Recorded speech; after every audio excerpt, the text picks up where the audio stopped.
it's really hard to tell from these teams, from just the 6 Pokemon on the team, what exactly your opponent might be going for. And it's going to be the Gengar and the Togekiss alongside Excadrill and Grimmsnarl for Justice here. So, I'm used to seeing Gengar as a very powerful, very fast, kind of frail special attacker, or back in the day when it could Mega Evolve, trapping for a Perish Song team. Doesn't have its Mega Evolution anymore, so just here to deal damage, and I'm excited to see what that Pokemon can do. What I've also noticed is about Justice's Excadrill, we've seen Excadrill paired alongside the Tyrannotars for the majority of our series so far. So this Excadrill in particular is actually going to be running Mold Breaker ability, and I think that's going to be very, very interesting to note. Yeah, catching the Mold Breaker activation is always important when you're playing against an Excadrill, trying to see what the actual ability is going to be, because Mold Breaker and Sandrush are both good and both very viable in different situations. Nihal just going to go ahead and immediately Dynamax that Togekiss, going on the offensive here. Finally, we're seeing the screen's Grimmsnarl sets the light screen, will be very powerful at reducing the damage from this Gengar's Icy Wind, as well as any max moves coming out from the Togekiss. Usually when we see Grimmsnarls that like to run those screens, we often see them running that item Light Clay, which means that it can extend the life of those screens. But we don't know particularly what this Grimmsnarl is running. Some of them are also often running a Babiri Berry or some type of berry in order to extend their longevity on the field. But Togekiss going for the Max Starfall here and a Rock Slide as well, just kind of as a bit of a back here. But wow, the Gengar showing off that it has the ability Curse Body and a weakness policy.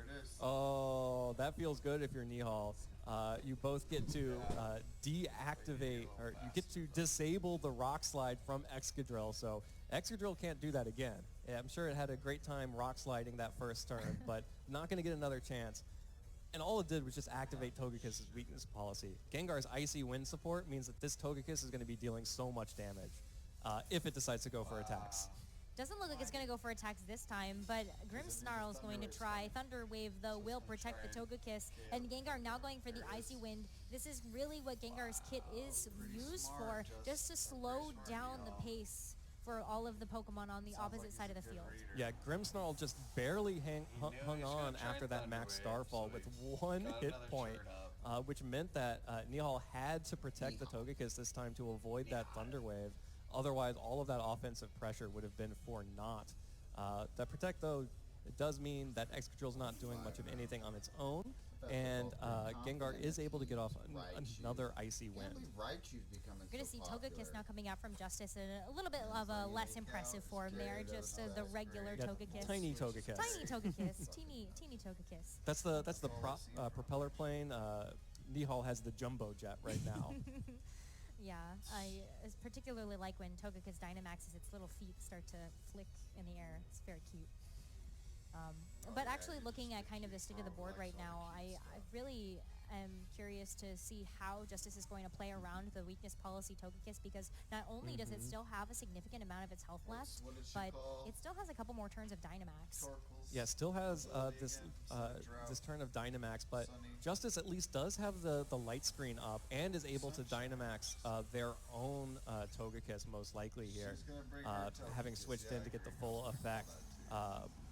So matching both Dynamax Togekiss, Justice will be able to have that Dynamax longer should Togekiss survive, because Nihal having that weakness policy boost and potentially able to fire off, super luck boosted attacks as well. I don't think we've seen any crits yet, but that is always that's most likely what you have when you have a more offensive version of the Togekiss. And just another huge max airstream, going to pick up the KO onto that Excadrill. The Icy Wind mixed with setting up this max airstream at the end here to give the Gengar and Togekiss a speed boost means that Nihal will probably be faster than anything else that Justice could do. Well, we are seeing a max airstream coming in as a return from Justice's Togekiss, which is going to even the playing field just a little bit, but still the Icy Wind drop is not helping any of the Pokemon on Justice's field, and we do see the Gyarados coming in here for Justice. It's going to be the last two Pokemon for them, and the last turn of Dynamax is finally used up. Yeah, Nihal's Togekiss is now back to its adorable bite-sized form up against the Jumbo Jet on Justice's side now. Gyarados is a very strong Pokemon, but because of that Airstream boost, Nihal has a huge speed advantage, should be able to outspeed, and with that weakness policy, deal so much damage right back. Gengar Especially with this Icy Wind. Yeah, Gengar is just continuously going for that, and I really love this play coming out from Nihal just to continue to control the speed the way that they have been, not only kind of partnering the Icy Winds with those max Airstreams when they can, but there's the Dazzling Gleam, and still no critical hits just yet. Yeah, no critical hits coming out from Nihal's Togekiss. The Earthquake will pick up the KO onto Gengar, who will disable it again with the Cursed Body. But Nihal's probably okay with that. Gyarados does get a Moxie boost, which is kind of big to continue going on the offensive now that Justice is able to get more max Airstreams, pick up the KO there as well. And now Gyarados is back at even speed because of that Icy Wind, but with a Moxie boost. You do have the Moxie boost, and I think that's particularly important information for Nihal to know about, because that means that Gyarados is going to be a powerhouse for Justice's team. And this is also a really interesting situation for Nihal to be in. Now we're going to get a chance to see what this Bisharp's able to do with the Rotom on its side. Yeah, getting that Icy Wind onto the Gyarados last turn before Gengar went down was huge. You would hate to see the Gyarados having a speed boost and a Moxie boost if you're Nihal or a fan of Nihal's, but because of that Icy Wind, Gyarados is still just at normal speed, which offers some opportunity for Nihal to deal some big damage before Gyarados starts just doing Gyarados things and getting boosts. Gotta pay attention though that Gyarados did take a lot of damage from those Icy Winds, and Togekiss isn't sitting super healthy either. So this could mean that there's going to be a little bit of frailty to Justice's team, particularly if we do see something like the Sucker Punch going in and in Sucker Punch range, picks up the KO. Yeah, is going to get the knockout. And a nasty plot now coming out from the Rotom means that this Rotom is going to be able to match a lot of the pressure that this Togekiss can put out. Yeah, nasty plot Rotom. We've been seeing a lot of that so far this tournament. As Max Starfall is going to pick up a lot of damage back, but activate the berry for Rotom. Still buff. Interestingly enough, we know that Rotom Wash, by going for that Max Starfall, Togekiss is not going to have the opportunity to outspeed the Rotom Wash this time around. And that nasty plot's about to do some work. Nasty Plot is about to do some work.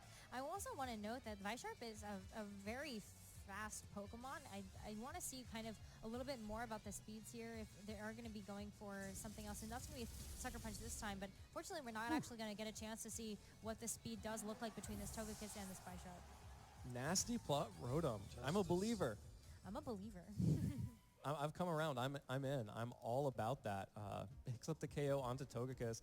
Nihal, really strong showing there in game one.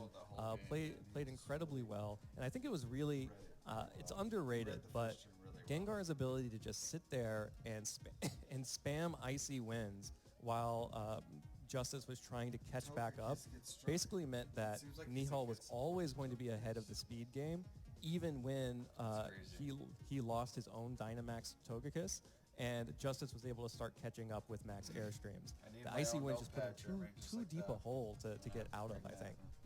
Yeah, I mean, something else, though, is that Nihal is able to take pretty big Collinsville. advantage of their It's a Dynamax cycle on turns, stream, even though Justice was able to maneuver around me those out. very well. It was just that conjunction of the Icy Wind plus the max Airstreams that I think definitely kind of did it for them. I was really hoping that the Gyarados was going to be able to do a bit more there, especially with the Moxie boost for Justice. But unfortunately, just took too much damage from those Icy Winds that it did put it into Sucker Punch range. Yeah, it put it into Sucker Punch range, and even outside of Sucker Punch range, because it took some of those Icy Winds from Gyarados, it was still just struggling to catch up to the offensive pressure that Nihal was putting out. So even though it seems like it was a little bit of a slower, Nihal was running a slower team, it was Nihal who was able to get the weakness policy activation on Togekiss and start going to town with those max Airstreams and max Starfalls. Justice got so much information from that game one. I mean, the fact that Togekiss was running the weakness policy, that's already a huge boon of information in order to really play around for this game two. So I think that Justice is going to be in a pretty good position, just knowing what they're up against in terms of the weakness policy Togekiss, as well as the cursed body Gengar. That got a lot of value. Yeah, during Nihal that was game able to get a one. lot of value out of that for Yeah. sure. Especially that rock slide turn one. Really, really perfect just to be able to... I want you to have rock slide listen, just how so are you you can listening? activate my own weakness policy, and now I'm getting rid of it. Now you don't get to play with that anymore. No more rock slide for you. All right, well, here we go, heading into game two with both of our competitors here, Nihal Noor and Justice Surgeon. Both of these players here still well on their way to qualifying for day two, but Nihal with a one-game advantage in the driver's seat. Well, we'll see if this adjustment's going to make a difference here. Justice is going to be leading with a Duraludon as well as a Grimmsnarl. Grimmsnarl we did get a chance to see during game one, but I think this Duraludon is going to be a bit different here. But I really like this adjustment from Nihal as well, bringing in the Arcanine. The Arcanine tends to run a little bit of Snarl, and particularly when you're faced up against a Duraludon, that's going to do a lot in order to lower that special attack. Yeah, the Duraludon hates to get snarled. Yes, it does. Really need some extra boost to get the damage output that Duraludon requires to actually pick up some of those KOs. So being able to snarl with Arcanine does a lot to limit Duraludon's abilities here. And Grimmsnarl, we've already seen, is most likely that screens version, so unlikely to be offering the fake tears support. Right. The fake tears would have been the perfect thing to be able to have on this Grimmsnarl, but yeah, it's going to be the Icy Wind that's going to show off the speed drop there, and then the Snarl as well is going to get those attack It just sits in drops Icy Winds the whole in addition. time. Yeah, you called it. The Arcanine going for the Snarl just to keep the Duraludon limited. Flash Cannon, just a regular Flash Cannon, not Dynamax at all yet. The And the Cursed Cursed Body Body. again, going to go ahead and disable that. Looks like Justice actually going to go ahead and double up on the Gengar. Tries to Spirit Break and Flash Cannon, so drops the special attack. Also Oh, gets the Spirit Break disabled. That's So why that Gengar is still Coke is out switched here out when doing I what was it wants to do. Icy Winding, shrugging off both of those attacks. And Arcanine got a free Snarl off. And, you know, I think Nihal's probably still happy just to continue spreading these debuffs.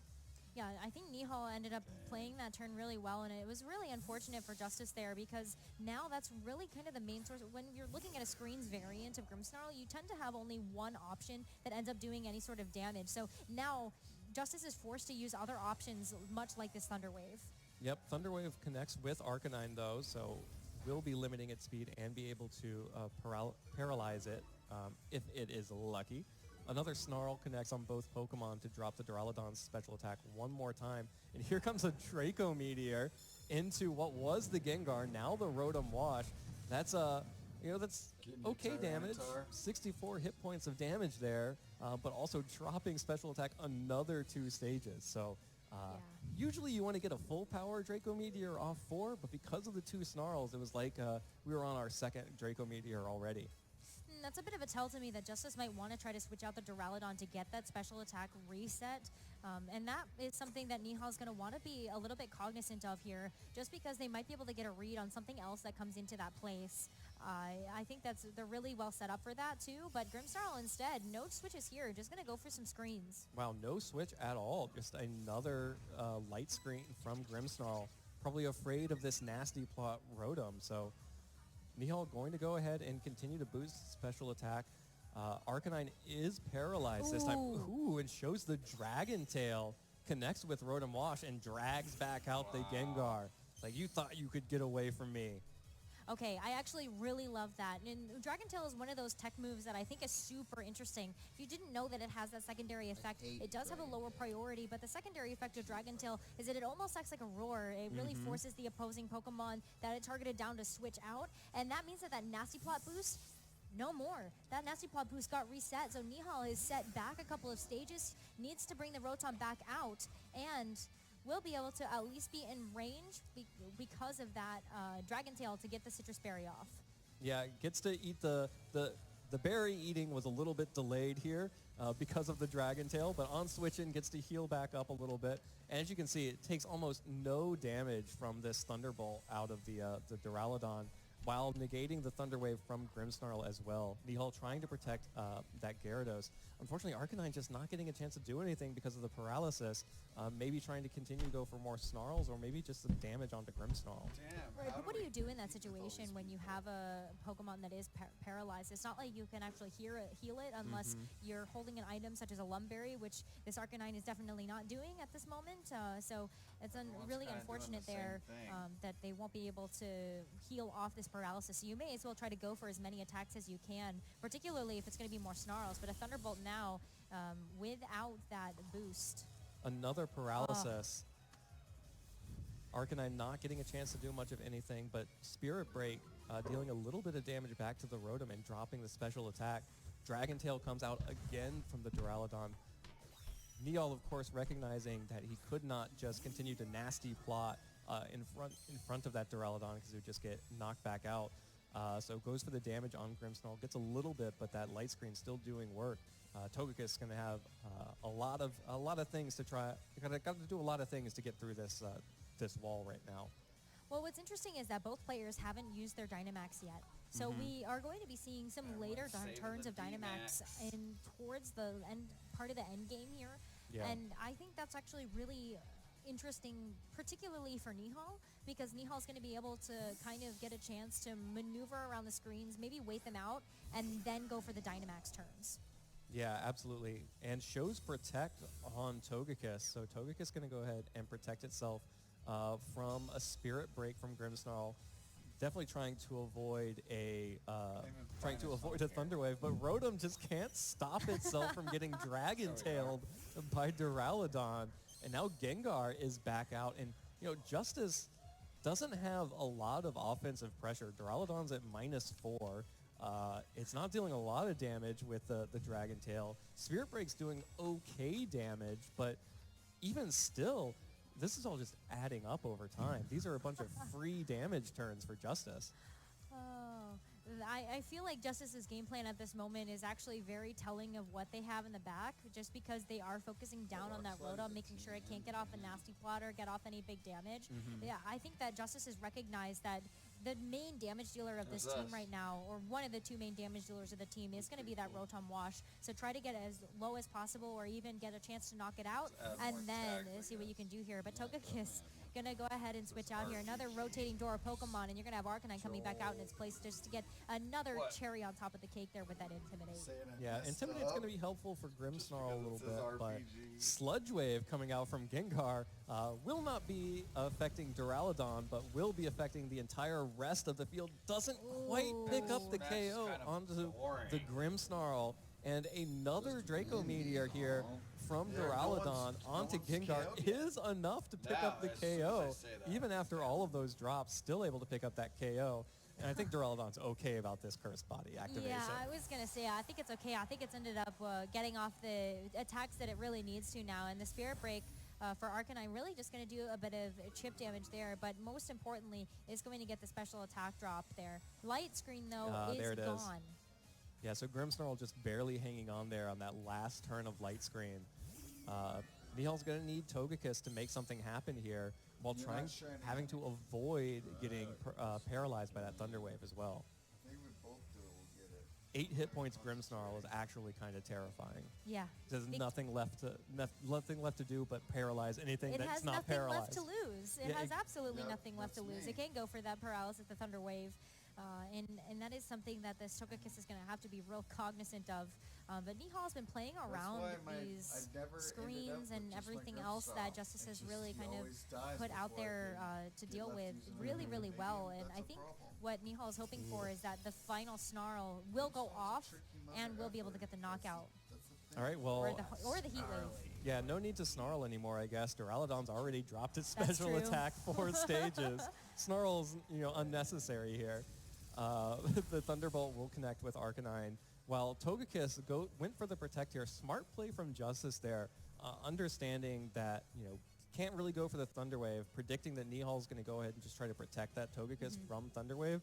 The pressure of the risk of taking that Thunder Wave is so great because it seems obvious that Togekiss is who Nihal wants to be Dynamaxing here, that it just gives Justice a chance on that Grimmsnarl to set a light screen for free, which is going to completely limit the amount of damage that Nihal's going to be able to put out from both this Togekiss and the Rotom. Gengar is felled. Duraludon finally, after doing its job, is going to get switched out, and we will see that Mold Breaker ability once again on this Excadrill. But it's about time that we see some Dynamaxes here towards the end game of this set. Yeah, this is Sword and Shield. I want to see big Pokemon. Me too. Well, Big Togekiss is definitely one of those that I enjoy seeing. Again, defeat. Yeah, going to get a big Togekiss on Justice's side. So cute. Probably going to get big Togekiss from Nihal's side as well. If not now, then later. Yep, there we go. And actually, surprisingly, I was noticing it when Duraludon switched out for the Excadrill. Duraludon's still reasonably healthy. Yes. Like, it's just been taking tiny little snarls. Yes, it could come back in, fully refresh special attack, and threaten some big flash cannons. Yeah, that was a really smart heads-up play from Justice to be able to preserve Duraludon that much, because Nihal kind of wasn't really looking at Duraludon as a really big threat here, but this Arcanine's not going to be able to do too much more in this this game too, just because that Max Airstream just going to be able to knock it out right there. But I think it definitely did the job that it wanted to, but that leaves that Duraludon very, very safe to come back in later and know that it's not going to get snarled again. Yeah, and crucially, Justice's Togekiss outspeeding Nihal's, getting the Max Airstream up first, means that it's going to be ahead in the Max Airstream wars. So even when Rotom Wash comes out here, there's no chance of Rotom Wash getting an extra speed boost here. Justice is always going to be one speed boost ahead, so long as Justice decides to continue Max Airstreaming to keep that Excadrill going faster than the Rotom Wash, and potentially deal some big damage to that Dynamax Togekiss. Yeah. We did see a Max Airstream come out from at least the other side of the field, but high horsepower. That Rotom was already so low from all the Dragon Tails that it had taken. So Gosh, that is going to be a really clean way to get the knockout there, particularly with the Mold Breaker ability. Really needed that in order to get through. Mold Breaker eliminating the Levitate from Rotom Wash, meaning that high horsepower can hit for super effective damage. And Justice, with his Togekiss, going to continue to max Airstream, sort of like what we saw in Game 1, preventing Nihal from ever being able to catch up in speed to this Excadrill and onto the Togekiss. We do finally see a crit here coming out from the Togekiss. Yeah, we do. Onto the Excadrill, but it's still not enough. And Justice looks like they're in very strong position here to take this game too. We will have to see. Yeah, this is 2 times in a row now that we've seen Justice's Togekiss move faster. And Excadrill going for the Protect might actually be enough to stop this final Max Airstream potentially coming out from Nihal's side to actually get the knockout. But this third Max Airstream from Justice is going to be also a critical hit. Yeah. Excadrill, I guess, trying to maybe hope for a chance to deal some damage outside of the Dynamax with the Protect. And easily able to tank that through the Protect. Justice, so strong, such a strong play this game. For the longest time, it looked like not a whole lot was happening. Duraludon was at -2 special attack from the Snarls, -4 from the Draco Meteor, and then -6 from the other Draco Meteor, but still able to add up damage through Dragon Tail over and over with some Spirit Breaks from that Grimmsnarl as well. And Justice, a really well-played game 2 there to take that game and push it to a game 3. And the Duraludon is still healthy in the back. Duraludon's still fine. It could come back in and Draco Meteor at full power. No problem. No, but that was a very heads-up play. I had mentioned before, after we had gotten the -4 special attack drop on the Duraludon, maybe Justice is going to want to switch it out and get the reset. But it was very, very clean of Justice to keep that Duraludon in play, because Nihal wasn't looking at Duraludon as a big threat because of all the special attack drops. Didn't realize that Duraludon was able to get the job done the way that it kind of needed to. All those Dragon Tails, even though it wasn't doing big damage, was doing enough chip damage that it was threatening down the Rotom, which was really kind of the big source of damage for Nihal's team. Yeah, and throughout all of that, Justice was able to keep his own Togekiss and Excadrill safe and healthy in the back. There was no reason to switch out Grimmsnarl or Duraludon. They were still, Justice would have been happy to sacrifice at least the Grimmsnarl, maybe the Duraludon as well for a free switch in there. No need to risk any damage coming into those Pokemon, especially no need to risk Rotom Wash getting a free nasty plot like Nihal tried to do. But now that Nihal knows that that Dragon Tail exists, that there won't be free turns to set up, he'll have to go into this Game 3 adapting, understanding, realizing that it's not enough to just to not be afraid of these Pokemon because they're weak. You need to make sure that you are getting the knockouts so you can advance the game forward, and setting up your own Pokemon to take advantage of that once it happens. Keeping Togekiss safe is definitely the play for both of these players. But I wonder if we are going to see another adaptation here. Nihal was able to take that game 1 utilizing Gengar, Togekiss, and Bisharp really effectively all together. And we didn't see that Bisharp in that game 2. Yeah, kind of missed that Bisharp a lot, especially after Nihal fell behind in speed. May not have been the number one problem with what happened with Nihal. I think a lot of it was just getting a few turns of free damage. Even though it wasn't big damage, it was still free damage on a lot of those Pokemon cycling out. But I would be interested to see it. Well, like here's this. the leads. Yes, like this. Gengar and Bisharp together on the field for Nihal. And that's going to be an interesting lead against the Grimmsnarl and the Excadrill here for Justice. Yeah, Grimmsnarl being led all 3 games, but with different partner here.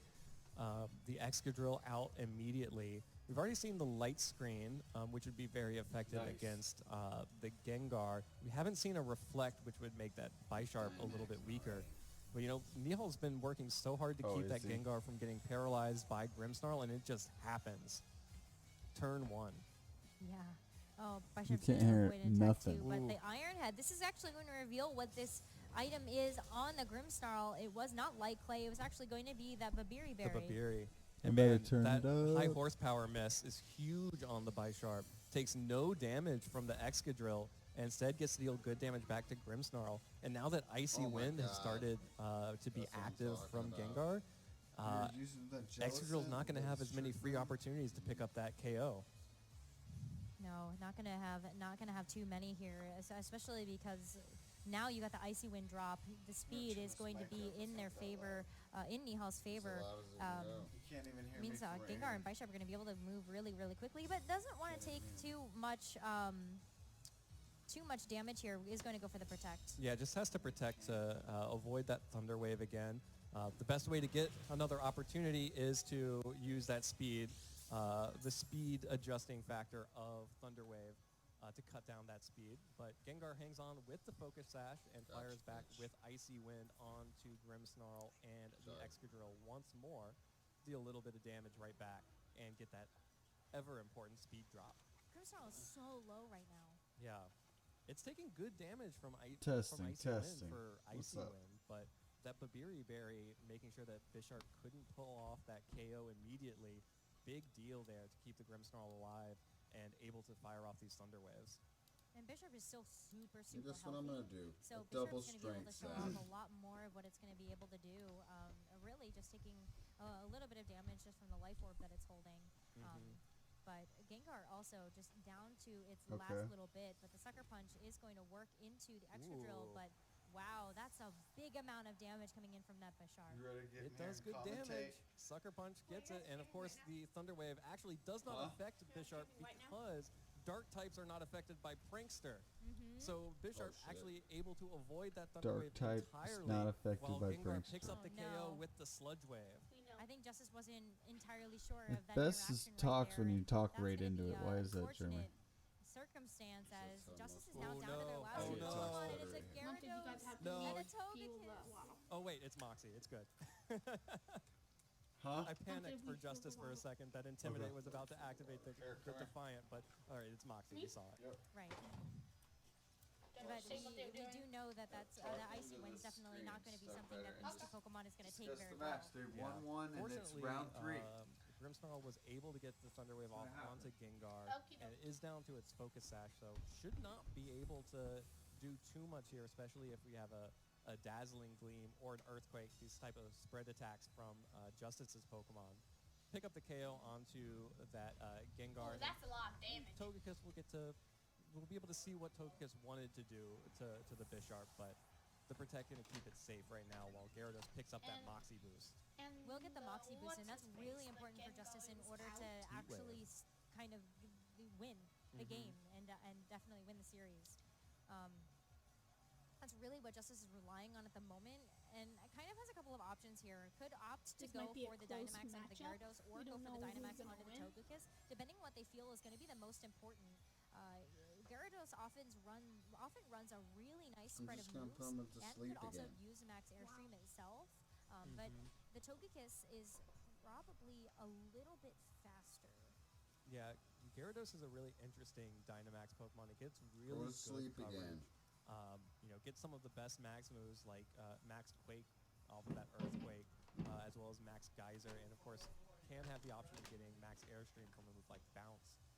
So it's always an interesting Pokemon to consider for a Dynamax here. Might be the right call for Justice since he was able to get that Moxie boost. They've already got some boosts on the Gyarados. Start rolling. Yeah, the Gyarados is going to be really good here, especially if it's going to be able to continue to utilize that Earthquake. That's a really interesting tech to have on the Gyarados. Usually you have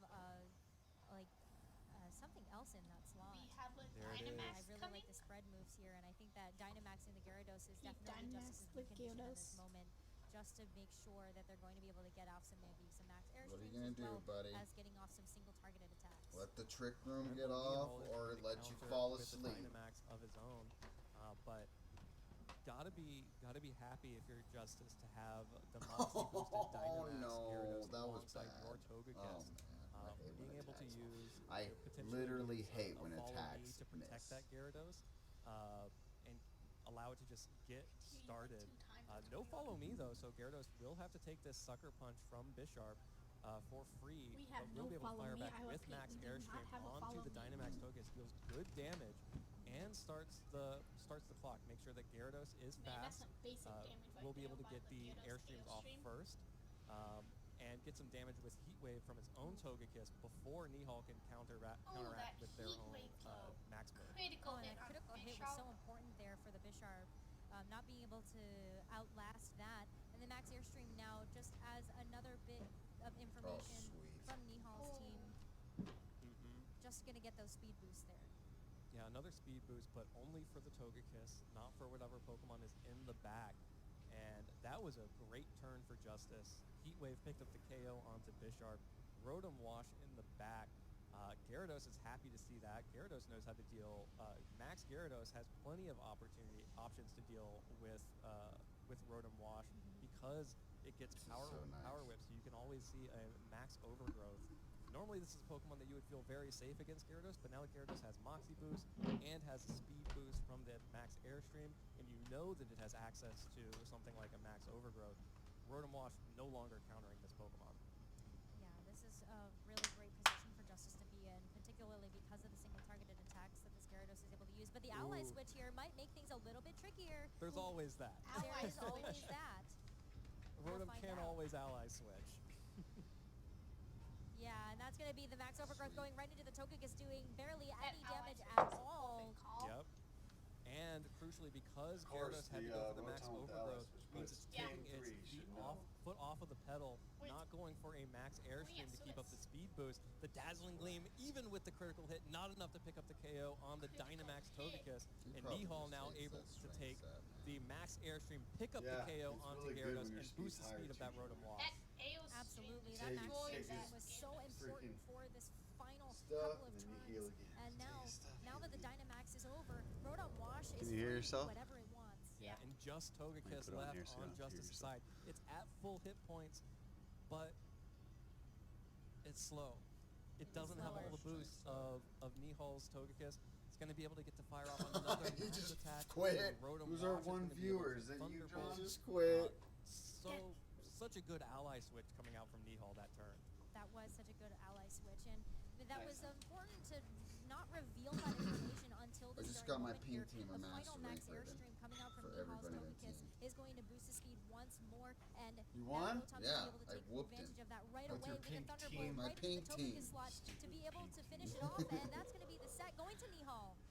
such a strong play there from Nihal. Nice. Not ally even switch. Dynamax Jet. So perfect. And Max overgrowth into the Togekiss, not straight able to deal any slash damage, twice. then able to fire back, pick up the Gyarados KO. It was great. Dang. That's a rough one.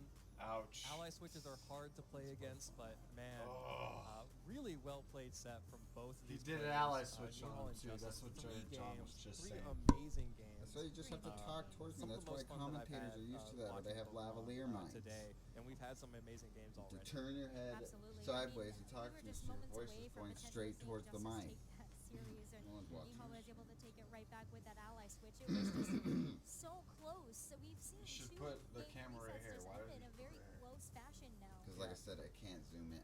And that's what I love about when we've been talking about Dynamax and No, some of that's the fine right there. interstitial, Fine, you're right. the interstitial moments. You know, So that one of the lens things that I can't love zoom about out. Dynamax is it sets up Let's things check out the like this, round. Check out where the tweets. you know at the end there you have to make sure that you're keeping your foot on the Team pedal, Pink Power. staying on the gas to make sure that you're going faster. Than Now I'm going going to do a It's just kind of single race battles there. match. And at the end of the day, Justice let up just a little bit, got caught by the ally switch, and then Nihal was able to keep going, keep the Spot the momentum plus forward, trainers. use that ally switch to take the win. That was just fun. It was a fun set. We've seen this in a couple of different sets now, where ally switch not being revealed until the final moment ended up being the deciding factor between those sets. And what better way to kind of end it there in terms of just Everyone's preserving going that nuts. knowledge until the very, very end. Yeah, and then that's ally switch is an incredibly strong move, as we've seen in our last couple of sets. But it's also incredibly strong. It gets much stronger when they don't know it's there. The Yeah. moment you know ally switch is there, it changes things. So saving it to the very end there, really, it shows a lot of patience to make sure that you're saving that ally switch to the last moment possible, because there are plenty of other opportunities and you want to use it. Yeah, absolutely. Like there. Yeah. Like right there.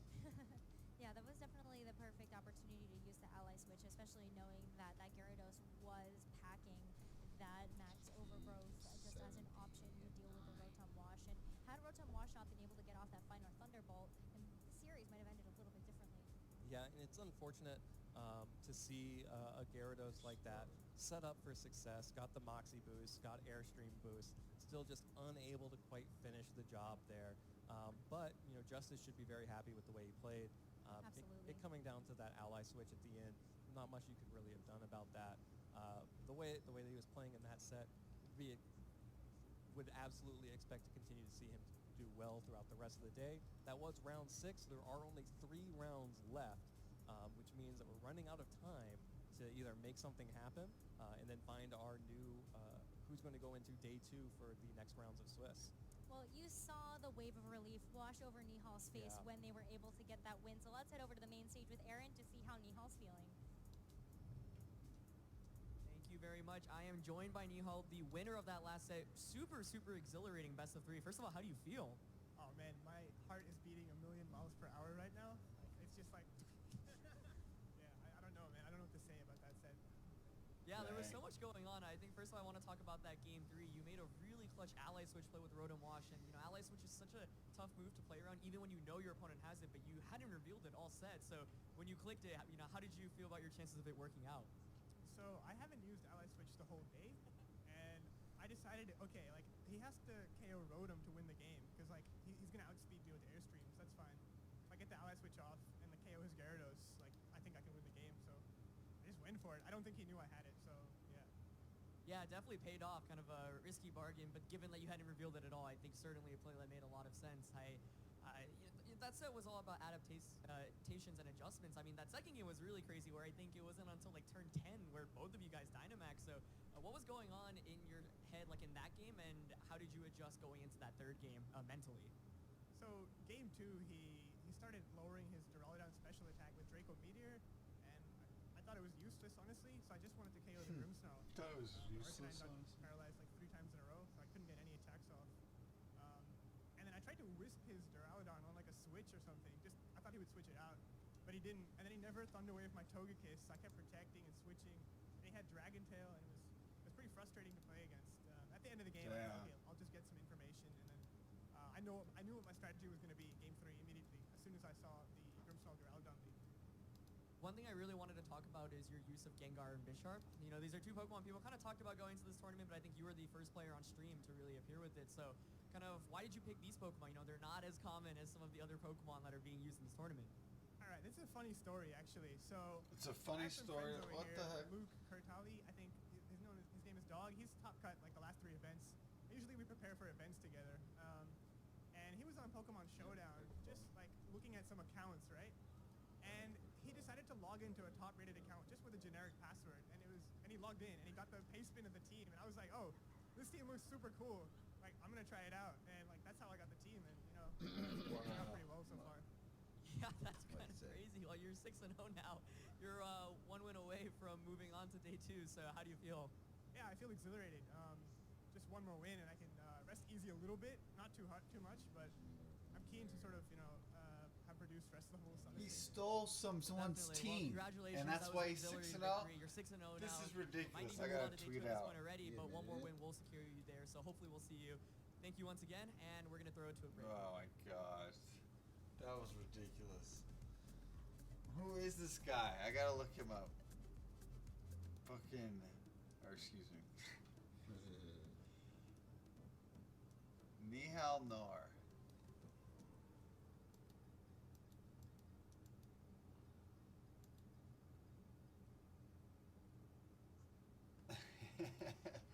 Get to bed, John.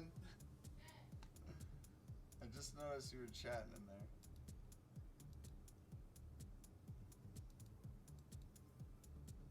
Nihal Nor. Let's see who this guy is.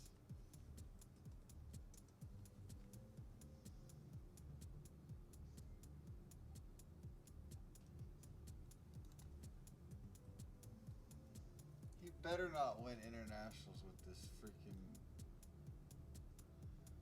team.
So dumb.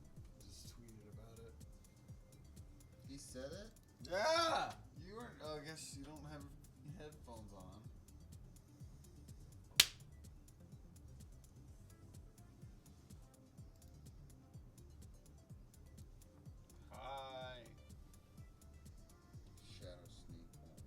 John. I can make you an admin. Is that your account? Is this your account? What's what?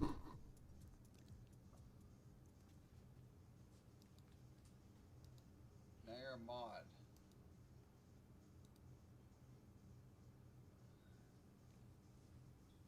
Time to get this shiny Durant before we stop streaming. Get him. This is Welcome player back, sport. Pokemon trainers. We are still here, coming to you live from Melbourne, Australia. My name Welcome is Gabby us. Snyder. I'm joined here by Aaron Zhang, and what an incredible day it's been so far. That was an exhilarating best of 3 I set that we just know. saw, and it gets so exciting once we get to this point in the tournament because there are only a few rounds left, Only a and few players rounds are really, left. really Only vying a few for rounds that left. A2 That's spot it. now. I know, And and that was just crazy. I know, and to be Nitty so gritty. close, I believe at this point, anybody who has gone undefeated in the tournament up until now only needs to win one more game out Yeah. of the next rounds to move on to day 2, which you Ah, have to be they so only need close to 2 be losses. tasted at that point. That Yeah, must and be I so think, good. Just like, uh, alright, I won depending on 6 how the numbers work matchup. out, Don't need my some last X and 2 3 players might rounds. even Don't move even on. Oh, matter. really? Yeah, I could players who are just 6 and are definitely in a very, just very go good spot to smoke advance a on. But cigarette or there's still so something, many good whatever. players who are in contention for a spot in tomorrow's competition. So I'm excited to see what these last couple of rounds hold. We've seen a lot of cool Pokemon and surprises every set, and I just want to keep that going. Yeah, it's a marathon, not a sprint, and we are almost there. Maybe like mile, I would say 20-ish out of the 26. I don't know what that is in kilometers, unfortunately. I probably should. But it's been so much fun to watch these trainers. Were there any moments from that last match that you felt were just really sort of like stand out? Because that was like one of the first game 3s we've seen on stream today. Yeah, I think Ally Switch has to be the Yeah. one turn where, it's movelet's incredibly difficult to predict, especially if your opponent hasn't revealed it, and especially when it's on a Pokemon like Rotom Wash, which often doesn't even carry it because it has so many options. So I think that's one of the times If where this it was a gets really called safe Nihal's decision to go for, team, I and, will sew myself it's with just the such a difficult sharpest read thing to in make my there, house. especially if your opponent hasn't revealed it. And can you imagine Someone going else from Max just Overgrowth talked into a about it, Togekiss, expecting an Ally Switch, and your opponent does an Ally Switch, then you just look like kind of like a fool, right? So Yeah. that was a really great last second reveal, and I think kind of saved the game there. But the second game was a lot of hype too. I mean, all those Dragon Tails into Rotom, preventing him from getting any setup. I thought that was super interesting as well. And Duraludon, despite being like at -6 special attack at some point, was still dishing out damage across the board. Yeah, that's really crazy. And if you want to join us and chat along with this amazingly hype action here in Australia, you can check us out on social media. You can use that hashtag #PlayPokemon on Twitter, on Instagram, on Facebook, YouTube. There's so many ways you can join in the conversation. You can also check out our accounts over at twitter.com/playpokemon, facebook.com/Pokemon, youtube.com/Pokemon, and instagram.com/Pokemon. The team has been doing an amazing job of covering all the action here going on in Australia for this weekend, and it's only day 1. We still have a couple rounds of Swiss to get through today, and then we have 5 rounds of Swiss tomorrow, and then Top Cut, and then Finals. There is still so much Pokemon action Top to be Cut had here. is tomorrow, Yeah, and then so there's much. finals And on these last Sunday, couple of dude. rounds, we're gonna have some really crazy matchups. I think. Definitely. We will be featuring Alberto Lara versus Eric Rios as our next match on stream, which should be really exciting because, again, this is one of those international matchups that you really only see play out here at the International Championships or over in the World Championships. Yeah, and I think these are two of the most consistent and best players from the last couple of years of Oh, VGC. I think, definitely. I think Alberto took a little bit of a break last year, wasn't as active, but he is one of the most dominant players on the international championship circuit, having top cup multiple internationals throughout the last couple of years. And Eric is a player who really has, I feel like, come to form. He's always been really solid. His history goes all the way back to 2014, where he got top 8 at the World Championships in the seniors division. But now he is here in the Masters division. He actually made it to that top cut of the World Championships this past August. Has had very consistent finishes. I think he had an unbelievable streak where he was pretty much top cutting every single event that he was going Oh, to. geez. Yeah. And here he is in a brand new game, brand new format, and he's still proving that he's very, very skilled at the game. So this is a matchup I'm really excited for, and I think they've got some really cool Pokemon That round we seven's haven't up. seen yet. Yeah, I love seeing all these high-level matches at the International Championships just because it gives you something to aspire to. Yeah. You can see players. So we're gonna try see out table Pokemon, 1. try out new I strategies, I maybe guarantee go they're home, streaming or maybe Cedric if you're us, you go and home. Maybe you're already Shohei. at home. Kind of jealous. Not gonna Shohei lie. Kimura. And you can and switch, you Cedric can trade up those DeRouche Pokemon, and then from you the can have them US. out on the battle That's who stadium, they're gonna or stream, maybe unless they on, like, stream an a online 5-1 tournament team, like the one we have which coming they up might. next They week. might stream table 3 or And just table sort 4. of, try to figure out what your play style is, and having these great players Yeah, to they'll look up probably to do that. is They always never an stream amazing table treat. 1. Yeah, definitely. They're gonna And stream like I think this is going to be a really fun matchup as well. For me personally, I mean, Alberto's a player that, like I said, took a little bit of Alberto? a break, but he was so dominant for so Yes. many years, and he actually top It's cut Alberto the Dallas versus Regionals, Eric. which was the first regional championship in North America. And actually, fun story from that event, I think he ended up not having Dynamax candy on any of his Pokemon for that tournament, yet he still managed to top cut. So speaking about That's Dynamax insane. candy and the not fully Dynamax candy Togekiss in the last game, goes to show if you're a good enough player, you can maybe still win. So hopefully Alberto's Dynamax's Pokemon this time around and giving them the candy that they need, but clearly been on a very impressive streak thus far. Yeah, and that Dallas Regional Championship as well, for those of you who might not be familiar with, the North America region, was one of the largest regionals we've actually had to date, which is really exciting. I think that in, past VGC formats, we haven't been as lucky to see as many turn out for these, regional level events, but not only to sell out this event, but to have, I think it was around 500 players in Dallas about a month ago, and, the European circuit has been doing very well as well. So many people are competing right now, and for Alberto to sort of power his way through and do so well even after taking a break just goes to show you that he's still very much in the game. Yeah, absolutely. He top cut this event a couple of years ago. He's top cut, I don't even know how many international championships at this point. And once again, Eric, a player who has been playing for a very long time, been very good for a very long time, but truly established himself as one of the Europe's best and the world's Follow best me players on last year at the TikTok. World Championships. It's at with a Johnino6. Really, really impressive performance. So I'm like stoked for this matchup because I think they're both phenomenal players that have proven themselves over and over and over again, and So it's no surprise to see them, doing as well as they are. Yeah. But to me, the thing I'm most excited for, as always, is seeing what teams they've decided to bring to this tournament. Where's the Yeah, I mean, you Pokemon? mentioned that they would be Just make bringing that some background. Pokemon we haven't maybe seen before. Do you have any sneak peeks or any hints you want to give us? I have no idea, honestly, because I feel like Alberto is a player who, maybe doesn't play online as much. I know Eric actually is a little bit more active in terms Yeah. of maybe creating content and streaming, but I feel like every time I watch him or I've played against him, he's used a different team. So I don't really know what to expect, but I think that makes it all the more exciting. Yeah, and that's a really good skill, I think, to be able to play so many different teams and, play at a high level as well. Personally, when I go to practice and figure out how a team works, I like to just pick it up and lose a bunch of games with it, because then you sort of know, okay, I can do this, I can do that. And to be able to adjust on the fly, especially, again, in this VGC 2020 format, is huge. So I'm sure that practice is really paying off for him here today. Yeah, and we are just getting set up, so hopefully the match should start in just a moment. But yeah, overall, I mean, we've hyped up these players a bunch already, but I could go on and on about them because I think when I look at VGC, it kind of feels Here's like there were this different Cedric eras when DeRouche. players started, and Let's check both him out. Alberto and Eric 6-0. really started playing and got good around VGC. 2014, 2015. So they've Yeah. actually been around for a little bit longer than maybe some of the other players. who have Dang, been he's more been dominant good for a the while. circuit, for example.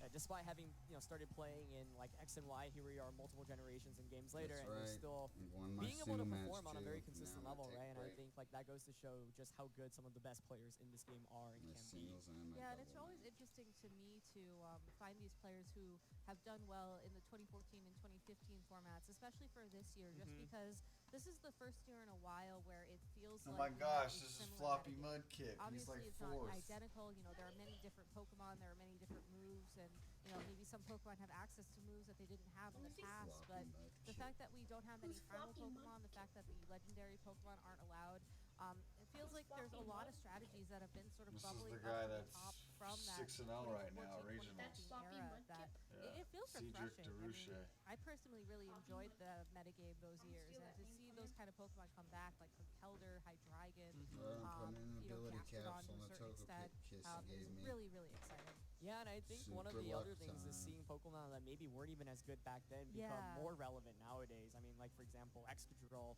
was decent back then, but now it feels like it's super meta defining. It's Yeah. like almost Can't on every wait to team. drop it 'cause Whimsicott's a I'm Pokemon that was catch actually really my common flight. back in like 2011. Didn't really see as much usage in like subsequent years, and here it is now as the premier Tailwind user.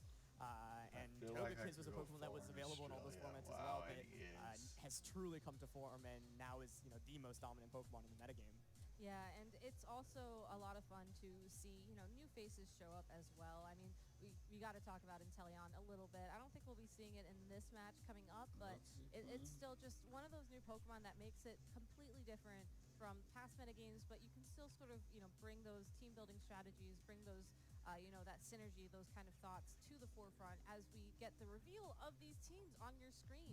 Eric is on the right-hand side, and he is running Arcanine, Tyranitar, Togekiss, Corviknight, Gastrodon, and Excadrill. And Alberto's on the right-hand side of your screen, running Togedemaru, Damn, look Whimsicott, at this Hydreigon, guy. Togekiss, Arcanine, and 263 Rotom-Wash. followers, 274 Yeah, lots of interesting stuff here. I mean, followers. first of all, obviously the Togedemaru and the Hydreigon on Alberto's end, two Pokemon that aren't really super common in this format, but here they are. I think Eric opting for a relatively, meta standard team. In fact, this is something I would have expected maybe to see in like Pretty week sure 1 or week this 2 is of the metagame.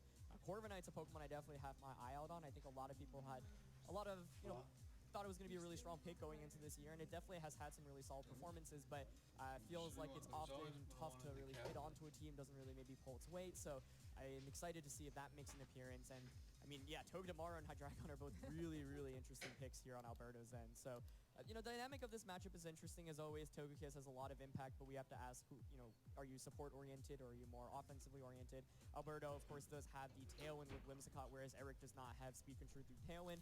Instead, you've got to, maybe boost your speed through Sand with Excadrill, or maybe Corviknight, if it's running a flying type attack, can Dynamax and go for max flying. Well, it looks like we're not going to see a reveal of the Excadrill on Eric's side of the field just yet. Instead, Togekiss is going to be Tyranitar's partner out on the field. Alberto leading with Whimsicott and Rotom-Wash. Yeah, I think Tyranitar an excellent lead here from Erickson. If you look at Alberto's team, there's not really any Pokemon that can hit it for maybe like fighting type super effective. So it's already not threatened that much, and then partner with Togekiss is protected even more. So it's actually kind of a prime position for maybe Tyranitar to just Dynamax and start going for damage. Maybe, max Rockfall. You can even opt for a max Knuckle to increase your attack. Yeah, and if he does go for the Dynamax on the Tyranitar here, you have to wonder if it's going to be holding that weakness policy item that we've been seeing do such amazing work, not only throughout this, today, but also throughout the format Just since, one more round since after we this. switched over back That's in it? January. That's it. Tyranitar is going to be the one that Dynamaxes, so if Alberto does hit it with some super effective damage and it is holding that weakness policy, it is going to be a tremendous threat for the Pokemon on Alberto's side of the field. Whimsicott starting things off with a Tailwind to boost the speed as it does best, and Rotom is going to immediately follow it up with a nasty plot to boost its special attack by 2 stages. So a move that we've been seeing a lot here today in Australia, and one that's definitely very helpful as a max Knuckle is revealed from that Tyranitar going to crash into that Rotom. Yeah, I like the max Knuckle play there. I think some players might be tempted to maybe go for a max Rockfall into the Whimsicott, maybe pick up a knockout, but the thing is that Whimsicott really doesn't do too much once Tailwind is set up. The big question now is, does it have Energy Ball? A lot of Whimsicotts earlier on in the metagame were carrying a grass type attack, but nowadays not as frequent, especially as Gastrodon became maybe a little bit less popular. But great switching by Eric there. That covers every option, right? If you Thunderbolt into the Togekiss, Gastrodon eats that up. If you go for a water type attack into Tyranitar, Gastrodon soaks that up. So even though Rotom gets the nasty plot off, if it's not running like Dark Pulse, it can't even really do anything other than Thunderbolt Tyranitar, and that's not going to do any damage. Well, no Dark Pulse revealed yet from that Rotom. Instead, going for a Protect. Gastrodon going to Protect as well. So if Alberto was thinking that a nasty plot plus a water type attack would be enough to remove that Tyranitar from the field, that's not going to happen. Moonblast from Whimsicott into that protecting Gastrodon, and then the Rockfall almost getting the KO on Rotom through the Protect thanks to a critical hit. Yeah, so Whimsicott there going for the Fake Tears, not going for something like a Energy Ball or a Grass Knot there. So that's a big reveal there as well. Indicates to me that maybe it's not carrying it. And I think that makes it a lot more difficult for Alberto. What is positive for Alberto right now is that he's already stalled out 2 turns of Dynamax, and Dynamax will end after this turn. Sorry guys, we are having some still can't really technical do very much here, right? difficulties. Even if you go for a and we Fake will Tears be into the right Gastrodon, back. once again, Rotom is just not doing any damage right now.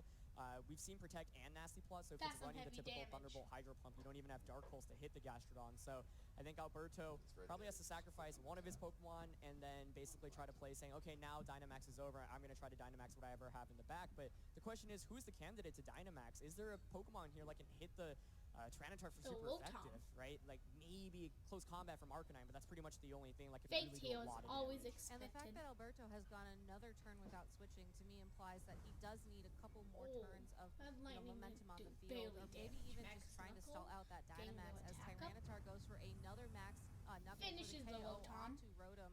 Whimsicott is able to connect It's not the fake Rotom, tears lady. this turn, It's however. Rotom. So Gastrodon is the only Pokemon left on the field to move, and you have to wonder if it's going to be targeting that Whimsicott for some damage, maybe to break, get it Try down to into put KO that range, recover but for instead going for a extra help. recover, and its health is That's full. gonna help out. Yeah, going for Yeah. the recover just to cover any options. Perhaps Rotom, has actually Dark Pulse over one of Thunderbolt on Hydro Pump, and That or would probably maybe be like a good Whimsicott does idea. have a Grass type attack, so just covering all your options there, especially if Gastrodon does have a Rindo Berry. So I like that. It's safe. Tyranitar's at +2 It is attack safe. now. Whimsicott really still isn't Come doing on, much. do Now the thing something. is that Dynamax is over, so if you bring in something offensive, for example, maybe Moonblast and Dazzling Gleam from Togekiss and It's the Whimsicott Dazzling can pick up Gleam. the knockout onto Oh, follow Tyranitar. me. That's what One play we're Eric could consider though is perhaps expecting protecting from the that Tyranitar, Togekiss. switching in Gastrodon into Togekiss, which now It's a has Dazzling Gleam. redirection support. The other thing to notice is that Whimsicott and Togekiss are obviously both Fairy type, and so with 2 Steel type Pokemon in Eric's team, either Excadrill or Corviknight could be a great Uh-oh. 4th Pokemon to have. That So Steel I type's think gonna Eric in a be very really prime heavy position. against those If he's Fairy able to types. actually get a Rock Slide off, I mean, it would just be a double knockout on both of these Pokemon, and there is the switch out from Gastrodon. Yeah, Gastrodon is going to be leaving the field, and Togekiss is coming back on the field in its place. So we do not know his 4th Pokemon yet, but Alberto will be taking this Hey guys, opportunity joke to go of the ahead day. and Me. Dynamax that Togekiss that was just brought in. Yeah, so it certainly makes sense. It actually could have been interesting to not Togekiss. Dynamax this turn if It's you're always with expecting the the Togekiss. Tyranitar to, maybe protect you and get Dazzling Gleam off, get some damage. The question here for me is really who did Togekiss target? Did it call the switch in basically? Well, Tyranitar is going to start things off with a Protect, so if Perfect Togekiss Protect. decided to target it, it won't be taking as much damage. Moonblast going into the protecting Tyranitar, and Good Mass save Starfall with the from that Protect. Togekiss will be targeting that Tyranitar as well, and thanks to the Protect and its high special defense, it's not going to do any damage, but, it will set up that Misty Terrain in case any of these Pokemon want to set up status moves, but I think more Something importantly, about we do get the reveal of the weakness policy on that Tyranitar, which is just going to boost its attack that much higher. Yeah, this is a +4 attack Tyranitar now. I think, you can certainly justify the play that Alberto made there if you don't pull that switch out, and maybe if Alberto gets or Eric gets aggressive, you pick up that knockout. But Alberto also could have gone for an aggressive prediction, maybe go for Fake Tears and Max Starfall until the Togekiss switch in. But of course, Tyranitar doesn't protect there, goes for Rock Slide. That's probably just game over. But now you can very easily just go for Follow Me Rock Slide. There's really no counterplay to that, unless you have Tauntaun Whimsicott. Yeah, and the fact that Togekiss is forced to max guard here on Alberto's side of the field means that this Whimsicott most likely will be trading 1 turn of Fake Tears into that Togekiss, try and drop its special attack so that way Alberto's Togekiss can pick up a KO the next turn and just avoid this Rock Slide, which is going to be so powerful. I mean, you normally are afraid of Rock Slide in any situation just because of the it has the opportunity to flinch, but the fact that this Tyranitar is at +4 attack makes it that much more scarier. Yeah, so the real question More is, scarier? what Are you do have in serious? back? These It's people the- don't know how to the talk. Dragon, which is this is going to be Ah! interesting. First of all, I have to wonder guess how I don't fast know how to normally talk it's going to be faster than sometimes. Togekiss.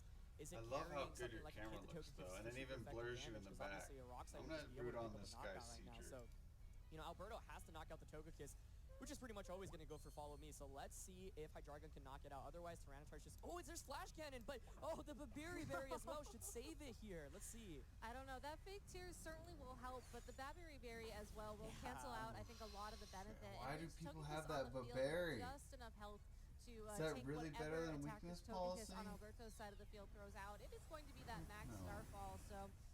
good news for Alberto. The Togekiss is gone, but bad news is that this Tyranitar is now free to go for yet another Rock Slide. It does connect with both Pokemon. Doesn't get the knockout on Togekiss, but that Hydreigon, unfortunately, is just, completely KO'd. Yeah, and I think Eric played this game near flawlessly. I think Tyranitar, as we can see now, is a really tough Pokemon for Alberto to deal with, especially when partnered by Gastrodon. Without the Gastrodon, Rotom can Nasty Plot, and we actually saw a really key reveal there as well. Excadrill comes out and shows that it actually is Mold Breaker. Yeah. So Curious, Eric decided to bring that out rather than the Gastrodon, but perhaps he just wanted to guarantee the game instead of getting crit multiple times. That is a pretty big piece of information though, as Excadrill here will close out the game. Yeah, and it's interesting that he's running Mold Breaker on Excadrill next to the Tyranitar. A lot of times trainers choose to run these two together with the Sandstream ability, so you have to wonder if there's some sort of matchup or some sort of situation that this Excadrill was, primed for. Everyone's got their notes, but, man. Going back into that, I think Alberto had the tools to win that one, but the lead matchup was really tough for him. Whimsicott and Rotom is just not going to cut it against Tyranitar and Gastrodon. I think Eric played it safely, played it smartly. I like that he started out with the Togekiss, maybe tried to bait out something, and then just immediately switch out into that Gastrodon. So I think for Alberto, he has to go back to the drawing board and look at his team and say, okay, how do I actually beat weakness policy Tyranitar? Because I've got ways to hit it for super effective, but it's Whimsicott, it's Togekiss. Those are just going to activate weakness policy, as we saw. And then, Rock Slide has such good coverage against this entire team. So, the first thing I have to wonder is maybe Arcanine can come out. If it has Will-O-Wisp, if it has close combat, one of those two certainly will help. Even if without either, you at least have Intimidate. But the tough thing is you just cannot rely on Rotom Wash to be the Tyranitar check because of Gastrodon. I think Eric is pretty much always going to support the Tyranitar with Gastrodon just to be safe. It would be super risky not to. And he now knows it looked like Whimsicott didn't even have a grass-type attack, which I think is a really, really big deal here as well.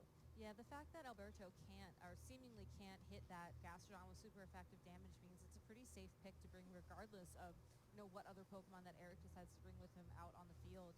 Gastrodon, it's so bulky. It can just sit on the field and sort of pick up a little bit of damage with moves like Scald, so that, when Eric's other Pokemon come in and need to do, the big damage to pick up those knockouts, those Pokemon are already in range. And I really like how he has Recover on there as well, because that just allows Gastrodon to remain on the field for just that much longer.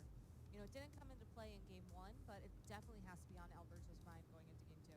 Yeah, and I think that game definitely highlighted why Whimsicott can still be kind of a tough Pokemon to use, because you use it for Tailwind and Fake Tears, but the Fake Tears didn't really do anything in that matchup. Yeah. And Eric was able to say, hey, I don't care if you're faster than me, my Tyranitar's so bulky, you're not going to be able to KO it anyway. So I think Alberto definitely has to consider the lead matchup a little bit better. I think, Whimsicott Rotom actually looks really good against Tyranitar and Excadrill, but the key problem is that if Gastrodon switches in, especially without something like Dark Pulse, Rotom is just absolutely useless, and that first turn effectively goes to waste. So I think for Alberto to win, he might want to consider some adjustments. I think I'd love to see him bring Arcanine.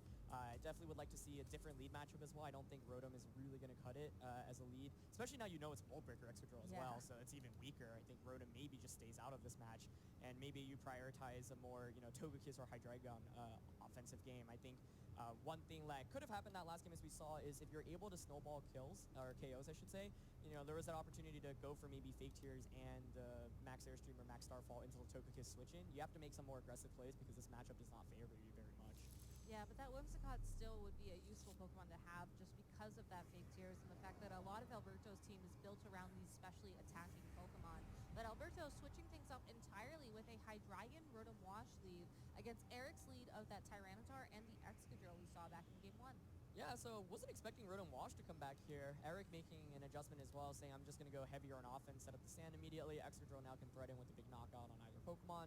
We don't know the item. We only saw Iron Head, so that's going to be a big deal. But because it is Mold Breaker, Rotom is threatened immensely right now. Yeah. And Hydreigon, does get access to super effective attacks. We saw Flash Cannon if it, it's probably running something like Draco Meteor, Dark Pulse, but you get access to fire type attack as well, potentially to hit the Excadrill. But the question is, what item is Excadrill, right? You have to worry about so many different things. It's not weakness policy, but it could be Focus Sash, it could be Assault Vest as well. So despite not being faster or not getting the Sandstream boost, it's still a really good Pokemon to have out right now. And we actually see kind of like a Bayon and actually switches out here, maybe expecting the Rotom to protect or switch out. Yeah, well, that Togekiss is going to take the Excadrill's place as Alberto does switch out the Rotom for the Arcanine. So a couple of adjustments here from Alberto, maybe leaving that Whimsicott behind in favor of the Arcanine like you were talking about. And I think more importantly, getting that Intimidate down onto the onto that Tyranitar before it can attack. Not only are we seeing these trainers switch Pokemon around going into this game, we're also seeing a Dynamax immediately from Alberto this time. It's going to be the Dynamax Hydreigon, which has a lot of interesting potential, assuming it is carrying a Dark-type move with something like a Max Darkness, which will be able to get special defense drops that'll just start to stack one upon the other. But, you see one Pokemon Dynamax, you might as well join it with one of your own, as that Tyranitar is also going to Dynamax immediately this turn 1. Yeah, Yeah, so trading Dynamaxes, the Intimidate will obviously be a lot more helpful now for Alberto. Last game, Tyranitar was really just able to run through, so I think Alberto is probably just going to target around the Tyranitar until the Dynamax ends. Definitely does not want to activate a weakness policy as we saw in the last game. And like you said, that Max Darkness coming out. So nice switching here. Togekiss still takes so much damage there. Wow. Yeah, that was not very effective. Yeah, that was a but crit. thanks to the critical hit, it was able to do over half health of damage and also drop that special defense of that Tyranitar by a stage. So maybe when Alberto does decide to go on the offensive and hit that Tyranitar with those super effective attacks, they might be more likely to KO, but that Tyranitar going immediately for a max Rockfall into that Arcanine, able to pick up the one-hit knockout even through the Intimidate. So that is definitely a tough trade for Alberto there. Yeah, I mean, I think in this position, Hydreigon isn't like the biggest threat, even if it Dynamaxes, because Tyranitar has a pretty optimal matchup against it. So a big knockout there to eliminate Arcanine, though. I mean, that's like the main thing that's really stopping Tyranitar and Excadrill. So now Excadrill doesn't have to worry about Intimidates. Arcanine is also naturally faster than Excadrill. We know this is Mold Breaker Excadrill. So getting that out the way, I think gives Eric a really, really great lead. Now, of course, the critical hit was, makes it so that Togekiss is in a more tricky position. You might want to consider swapping out here. Tyranitar is in a good spot, especially because Rotom, can't Dynamax, so even like a max Steel Spike from Hydreigon and a Hydro Pump, I don't think will knock out Tyranitar. And like, if you go for any super effective attack, you'll activate the weakness policy as well. So, Eric definitely has a quick lead here. His Togekiss is threatened, so you might want to consider just sacking it by going for a Follow Me. You could also consider switching out, or even just clicking the Dazzling Gleam button. Yeah, I was going to say, you have to wonder if switching out to that Gastrodon, if Eric brought it, would have been tempted here, just because we saw that Rotom rely on potentially a Water-type attack earlier. You have to think it's Rotom Wash for a reason, but instead that Togekiss just taking that Max Darkness from that Hydreigon, no redirection, Rotom going for a Thunderbolt into that Tyranitar, and Tyranitar firing back a Max Knuckle into that Hydreigon to boost its attack by one stage. Yeah, so Rotom going for the Thunderbolt there, and I like that. I think you do have the opportunity to Nasty Plot, but the thing is, if Gastrodon's in the back, you have to knock out Gastrodon, otherwise you can't even, you're not able to really do much more, so might as well get some damage onto Tyranitar. I think Nasty Plot could have still been worth it in the sense that you can Thunderbolt the Tyranitar after Dynamax ends, but now Excadrill gets to come in cleanly, threatens Rotom with the Mold Breaker, so there's still one more turn of Dynamax from both Pokemon, but I mean, something just like a Ground-type attack into Rotom and either a Max Knuckle or a Max Rockfall into Hydreigon will put Alberto, I think, in a really tough position, and yeah, I think the matchup is just not very favorable because he just doesn't have a way to really deal with Tyranitar at all. Nuts over the one-hit Yeah, KO. and that's a really tough Pokemon to have a tough matchup against because so many people love to run Tyranitar with weakness policy in this format. And just the presence of that Gastrodon is really going to be huge as we see a Max Steel Spike almost pick up the KO on Tyranitar. It just misses it. But if that Rotom potentially doubled into that Tyranitar I don't know what was the ball. It didn't even kill him. This might be the knockout that Alberto's looking for. Certainly he has to at least try for it as we see that weakness policy activate Is it once Thunderbolt? again. Oh, it is! Thunderbolt into that Tyranitar, and it does pick up the KO. So Alberto, the Gastrodon on the field isn't great, That's but the double hit with that two Tyranitar, of his man. opponent's Pokemon available That was to shocking. his own three, you have to wonder if that's going to be enough of an edge for him to power through and bring It himself is. into a game 3. Yeah, I was really surprised to see Excadrill switch out there because in that position, unless you think the Hydreigon's able to, one-shot the Excadrill, but even if it does, I mean, Tyranitar's not getting knocked out by Rotom there, so a really nice double up there by Alberto to pick up a knockout. The game's not over yet, but I felt like that was a position to potentially just go for, a ground-type attack into Rotom and Tyranitar going for some attack into Hydreigon. So I was kind of surprised to see that. This gives Alberto a Pokemon lead now, but the thing is that Rotom can't really do anything. Actually, can't click Hydro Pump or Thunderbolt against either of these two Pokemon, so it's probably going to want to consider switching out. The big question now is, what other moves does Hydreigon have? What's the speed for Hydreigon compared to Excadrill? What moves does Gastrodon have? Despite Alberto picking up a big knockout here, like Rotom is pretty much useless at this point, so even though it's like a 3-on-2, it still kind of feels like a 2-on-2. The Hydreigon was, basically one attack away from getting knocked out. I guess let me make this I have to wonder what the last Pokemon is also on Alberto's end. If it is something like that Togekiss, doesn't fare super well against something like Excadrill. I gotta email John's Yeah, and you teacher. have to wonder if you're Alberto, like, what is your game plan for this Rotom? Look at my son's grades. You can I'm proud of certainly him. go Good for job, a bunch John. of nasty plots, but you're not going to be able to use them. Thunderbolt into the protecting Excadrill, it wouldn't have hit anyways, as Earth Power is revealed on that Hydreigon. Scald from Gastrodon will connect with the Rotom, but, you know, it gets the burn, which will certainly help. But again, this Rotom is essentially stuck on the field regardless. Yeah, and players might be curious, why did the Rotom stay in there and click Thunderbolt? Well, there's really no other option. I mean, there's no point in clicking something like Nasty Plot because, like, Thunderbolt. The Nasty Plot can, I guess, come into play once you knock out Gastrodon, but Hydro Pump is like probably getting to a KO on Text Control anyway, so you don't want to basically risk switching into your last Pokemon, which is probably going to be very essential in dealing with the X Control and Gastrodon, and you know, taking unnecessary damage. So, you know, one turn of Sand left here. Hydreigon once again, you know, potentially one attack away from getting knocked out. I have to wonder if Gastrodon has something like Ice Beam. If so, that can probably knock it out, but if not, you're going to have to target it down with Excadrill. Well, it's also interesting to me that the Hydreigon did target the Excadrill that last turn. And seeing that Alberto's last Pokemon is going to be that Togekiss, I think that he's mostly worried about the Excadrill going for those super effective Steel-type attacks into this Togekiss. As we finally get to see the Excadrill's held item, it is going to be that Focus Sash, as Earthquake will not connect with either of the Pokemon on Alberto's side of the field, but will deal some damage to his own Gastrodon. So a good switch there. Actually, Mold Breaker did affect Levitate on that Hydreigon. So thanks to the Scald from that Gastrodon, able to pick up the KO. But still, you know, the whole match for Alberto is really riding on this Togekiss right now. That's the only Pokemon he has that can, you know, pick up the KO on Excadrill and even threaten this Gastrodon. Yeah, this is going to be a close finish. I mean, Rotom, once again, can't really do anything against Gastrodon, and we've seen that this Gastrodon has recovered, so, I mean, if you Scald, you burn the Togekiss. Like, Iron Head itself should do a ton of damage, but I don't think it's picking up that knockout. So then the question is, you know, do you click Recover this turn? I mean, I would think so, and then probably go for Scald, Protect, and alternate between the two. But Togekiss reveals Protect, which is actually a really big deal here, which prevents it from getting hit by an Iron Head. Yeah, Excadrill does go for the Iron Head, targeting down that Togekiss as the Rotom uses a Nasty Plot. So we do get to see a nice little, you know, move animation there. I don't know if I like maybe he has a bright idea on how he could maybe do some more damage once the Gastrodon has been removed from the field. As Eric I didn't use Yawn one time and I lost the game. Yeah, so I mean, Excadrill here is in a really interesting position. I mean, given that it went from Earthquake, I have to wonder if it doesn't have high horsepower, meaning that if you want to hit the Rotom, like, you have to click Earthquake here. I think probably just go for the Iron Head into Togekiss again, but I have to really wonder what set this Togekiss is. If it's running Protect, I mean, a fair amount of times it's like rather offensive. Let's see how much Iron Head does here. Yeah, it is going to be a definite two-hit knockout, as that wasn't even a critical hit. It leaves Togekiss with such little health. And we also see a flinch from that Iron Head, unfortunately, meaning that the Gastrodon is able to pick up the KO, and it's just that poor Rotom against the world, so to speak. I don't think it's going to be doing much else for the remainder of this game. Yeah. But what a close match. Focus Sash on Excadrill here really, really saved it, allowing it to survive that one attack from Hydreigon. You want to see what Gastrodon, a great late game Pokemon here against Alberto's team. I think this matchup was just really, really tough for Alberto.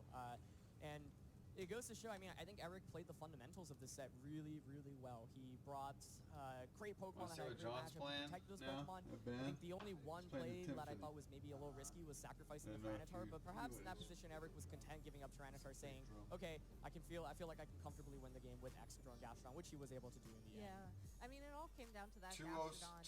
sweep. Just having that amazing typing, water, ground type, so Thunderbolt doesn't work, and then Storm Drain as well. Just the fact that it was able to shut down the Rotom Wash on Alberto's side of the field. And man, good job. Damage to that Gastrodon. Again, just bringing it, showing it on the field was enough, I think, for him to sort of, you know, lose momentum and unfortunately, you know, eventually lose the game.